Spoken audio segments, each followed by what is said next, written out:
سوال: کیا مردوں کو سونے کی انگوٹھی پہننا حرام ہے یا پھر پہننا جائز ہے؟ 1 2 3 4 5 اس کا صحیح جواب یہ ہے کہ مردوں کو سونے کی انگوٹھی پہننا حرام ہے۔ سوال: کیا عورتوں کو سونا یا چاندی کی انگوٹھی یا پھر کوئی بھی چیز پہننا حرام ہے یا پھر حرام نہیں ہے؟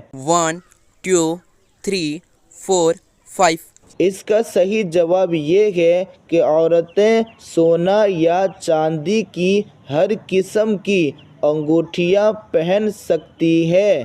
سوال: کیا مردوں کو پیتل یا پھر تانبا کی انگوٹھی پہننا جائز ہے یا نہیں؟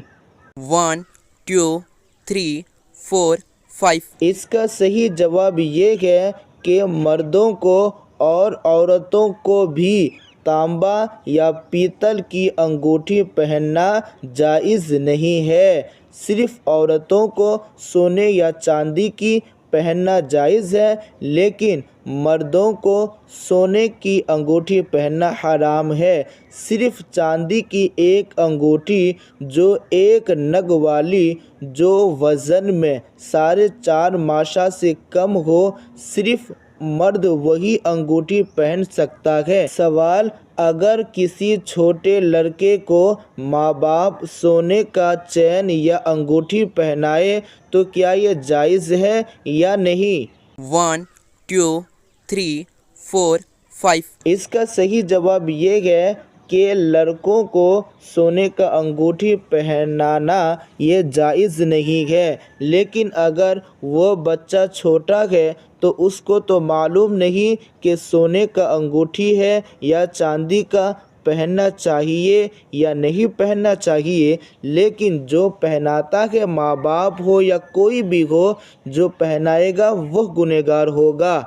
سوال: سونے سے پہلے کیا پڑھنا سنت ہے، یعنی کیا پڑھنا چاہیے؟ 1 2 3 4 5 اس کا صحیح جواب یہ ہے کہ سونے سے پہلے 3 مرتبہ سورہ اخلاص یعنی قل هو اللہ احد اللہ الصمد، یہ جو سورہ ہے 3 بار پڑھنا چاہیے، اور 1 بار قل اعوذ برب الفلق یعنی سورہ فلق، اور 1 بار سورہ ناس قل اعوذ برب الناس، اور 1 مرتبہ سورہ فاتحہ یعنی الحمدللہ، یہ جو سورہ ہے اس کو پڑھنا یہ سنت ہے، اور یہ دعا بھی پڑھنا سنت ہے، اللہم بسمک اموت و احیا۔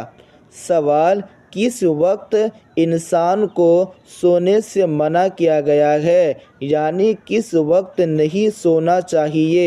1 2 3 4 5 اس کا صحیح جواب یہ ہے کہ مغرب اور عشاء کے درمیان سونا یہ مکروہ ہے، یعنی مغرب کی نماز کے بعد اور عشاء کی نماز سے پہلے یہ جو وقت ہے اس ٹائم سونا منع ہے۔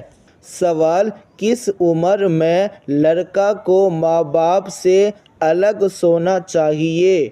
1 2 3 4 5 اس کا صحیح جواب یہ ہے کہ لڑکا جب 10 سال کا ہو جائے تو اپنی ماں یا بہن وغیرہ کے ساتھ نہ سلایا جائے، بلکہ اس کو الگ سلایا جائے۔ سوال: کیا برسات کا پانی سے وضو کرنا جائز ہے یا پھر برسات کے پانی سے وضو کرنا جائز نہیں؟ 1 2 3 4 5 اس کا صحیح جواب یہ ہے کہ برسات کے پانی سے وضو کرنا جائز ہے۔ سوال: کیا چوہا یا سانپ کا جھوٹا پاک ہے، یعنی کیا ان کے جھوٹے کو کوئی کھا سکتا ہے یا نہیں؟ بعض اوقات جب گھر میں چوہا سانپ یا بلی رہتے ہیں تو وہ کھانے پینے کی چیز میں اپنا منہ ڈال دیتے ہیں، تو کیا جب وہ کسی چیز میں منہ ڈال دے وہ کھانا جائز ہے یا نہیں؟